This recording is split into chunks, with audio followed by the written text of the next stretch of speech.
现在我的孩子们被掌握在中国政府的手里，我不确定能否在我的有生之年再次与他们见面。这样令人难以置信的骨肉分离悲剧就发生在许许多多的维吾尔家庭中。人权组织国际特赦在星期五发布的一份报告中说，中国的镇压导致维吾尔家庭陷入骨肉分离的噩梦。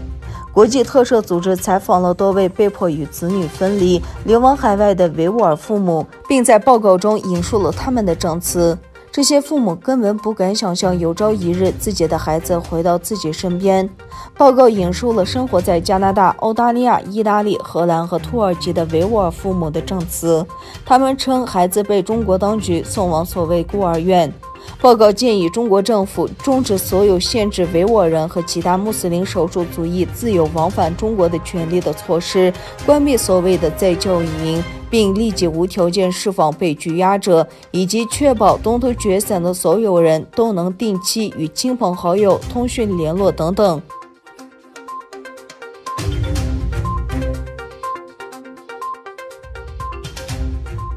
拜登政府上任以来，中美首次高级别官员面对面会谈在美国阿拉斯加结束，双方火药味十足的唇枪舌剑引人注目，引发各种评述。代表美国出席会议的是国务卿布林肯与美国国家安全顾问苏利文，中国的代表则是主管外事工作的政治局委员会杨洁琼和外交部长王毅。布林肯在会后形容对话是艰难而直接的。他还向媒体表示，双方谈到存在根本分歧的议题，包括东突厥省、香港、西藏、台湾问题，以及中国在网络空间的作为。当我们明确直接地表达这些关切时，得到了戒备的回应，这不令人意外。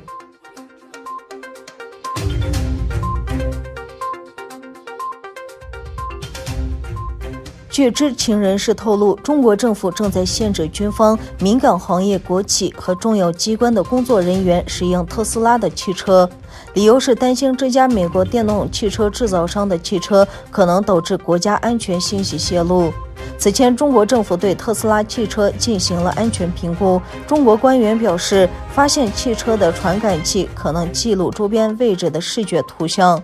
政府已经通知了一些机关，要求工作人员不要开特斯拉汽车上班。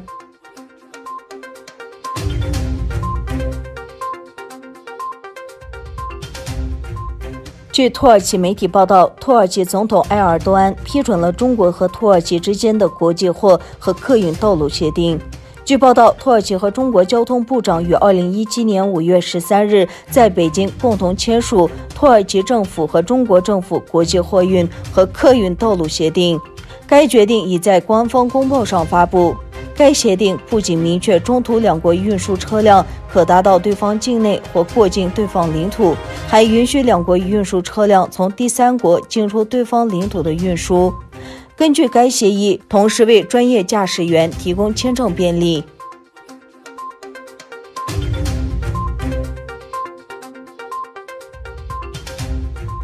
总统埃尔多安和欧盟委员会主席冯德莱恩以及欧洲理事会主席米歇尔举行视频会议。在与土耳其总统埃尔多安举行视频会议后，欧盟理事会主席切尔斯·米歇尔和欧盟委员会主席冯德莱恩发表了联合书面声明，将在3月25日至26日的欧盟峰会前夕举行的会议中，双方讨论了去年12月峰会之后的事态变化。同时，欧盟和土耳其领导人讨论解决塞浦路斯问题的会谈计划、东地中海局势和双边关系。声明说，会议还讨论了包括利比亚和叙利亚在内的地区局势，双方就叙利亚难民问题交换了意见。